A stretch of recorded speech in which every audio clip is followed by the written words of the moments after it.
Candice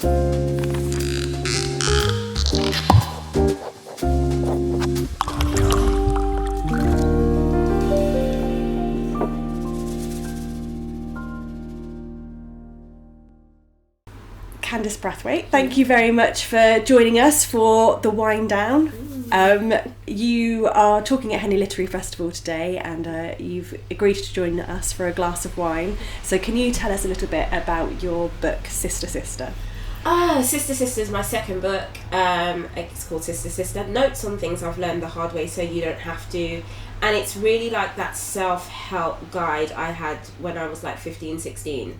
And specifically written from, of course, the perspective of a black British girl, now woman. And you just didn't have that kind of literature when I was that age. And it's really funny, very few people know that Sista Sister was actually pitched before I Am Not Your Baby Mother was even an idea. It went out about 9 times and got turned down all the time. In a pre-BLM world, a lot of publishing houses were like, you need to make this conversation more universal. We don't think there's a market for this kind of book. It's really funny though, in a post-BLM society, every publishing house wants that kind of book, but it was meant to be the first, but it happens how it happens. That is interesting, yeah. So, and I Am Not Your Baby Mother, that's about motherhood from a black perspective. Yeah. So why do you think that was kind of more universal than just growing up as a black woman? I think motherhood is just universal. Also, I think my publishers, Quercus, were just really smart. I still struggle to believe this, and others can't believe it, but if you go to the British Library today and you're like, I want a book about black British motherhood, it's only I'm Not Your Baby Mother they can give you. That's the only title backed by a major house in the UK, in the British Library, about motherhood from a black perspective. And if you went in there and you were like, I want a book about motherhood, there are hundreds and thousands of titles to choose from. So there was just a searing gap in the market in terms of like business. And so I think that's why that's the idea people fell for first. And then it was just the timing around the publication of that book as well. That book came out the week George Floyd was murdered. You wouldn't want that kind of advertising anyway. So you can't predict that. You couldn't make that moment up. And so I'm Not Your Baby Mother just got dragged into this educational list where people are like, oh, you've got to read Why I'm No Longer Talking to White People About Race, and you've got to read I'm Not Your Baby Mother. And I literally spent a lot of time on the internet just wanting to be like, no, don't do that. I didn't write it for that reason. This is really odd. Like, I just wanted to drag my baby back, literally, and be like, I feel like you're making this book, you're trying to make it grow up a lot quicker than it should. But again, it happens how it happens. And so Sista Sister does feel like like just having a deep sigh moment, because the impact of I'm Not Your Baby Mother is something that I don't think I've yet really begun to understand. It's now on your recommended reading if you want to be a midwife under the NHS. Like, it's on the list. So that is fantastic that you are making that change. People just put me in a teacher box after that book. They were like, oh, go to her to be educated about injustice and race and all of this stuff. It's like, man, I just like shoes sometimes, you know. And so I mentioned, now that we're on to your shoes, you are incredibly glamorous. You have the most incredible wardrobe I've ever seen, and so we wanted to choose a wine for you that was as glamorous as you. So we have chosen Wyfold Rosé, which is an English sparkling wine made around the corner from us here in Oxfordshire. It's made in exactly the same way as a pink champagne would be made, the same grapes, the same method. The climate in the kind of the southeast of England is very similar to champagne. So cheers. Congratulations on your book. Thank and you. I hope you enjoy it. Let us know what you think. But yeah, just enjoy sitting down and having a glass of wine before you've got to go and work. You should get some kind of some ripe berry flavours from it. Kind of strawberries, but also it's got that kind of bready quality that a champagne has. Yeah. Kind of like toast and butter almost. Yeah. God, that's nice. So how does your writing process work? Is there a glass of wine at the end of the day?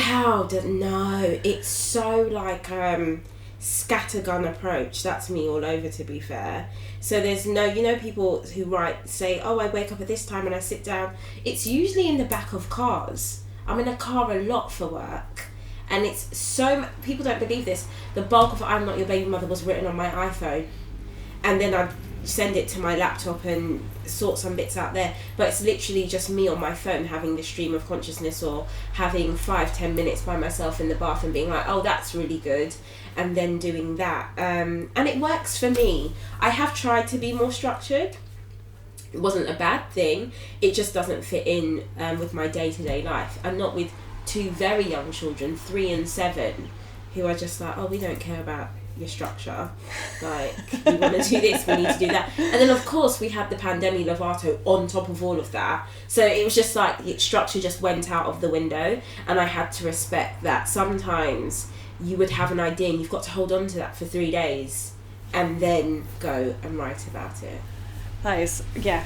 I can imagine having 2 small children doesn't, like, especially when you're like, okay, I've got this hour to be inspired, but also there's a pile of laundry to do, and there's lunches to be made. Literally. I cannot, when our accountant brings out that delivery bill, I don't even want to see the paper, because I know that's going to hurt. And that's another thing, as a working mum, I've learned what to not care about and what to outsource.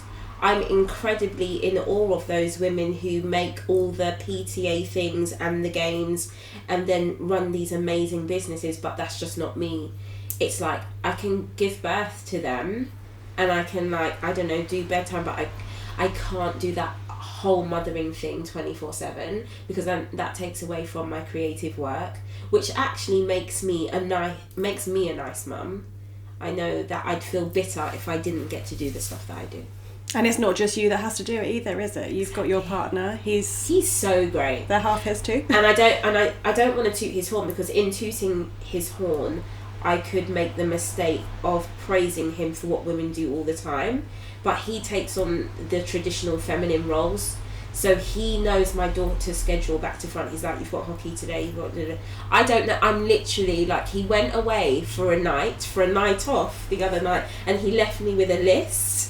And he called me at 7:30. He was like, have you packed the games kit? Did you do lunch? Like, and I just couldn't stop laughing, because I thought, in a movie, this is what women do to men. And he takes on those roles, and he never seems to be demasculated by them. He really enjoys them. And that is very necessary. The partnership I'm in is necessary to the work I do. So you are you're touring with your book now, you're promoting it, but is there anything else in the works? Yeah, I'm working on book 3. Book 3 is actually like due in Christmas time, I think. Oh wow, that's soon.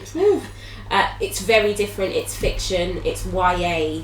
It's just a whole new world, which I appreciate. I think I've mined myself enough with 2 back-to-back non-fiction titles, and I know after YA, the year after that, it will be the final non-fiction title, because I see Sista Sister, I'm Not Your Baby Mother, and the book that's yet to be named as some kind of trilogy, and then I think I'll quit fiction altogether, because it gets really burdensome mining your life in that way, and then no one really, as a writer, talks about the legal aspect of writing non-fiction. It's like, oh, you can't say that, and I'm just like, oh, I can't be bothered with that either. So I've got that in the works. I've got lots of TV stuff in the works, which is really exciting. And yeah, that's it really. I say that's it. That's a lot. It's a good chunk of stuff to do creatively, which I appreciate. That's fantastic. Thank you so much for spending a bit of time with us. I hope you enjoyed this. Yeah, I'm going to have the rest. I didn't know, like, is the word uncouth. I was like, oh, now? Do I sit now? It's so good. All the time.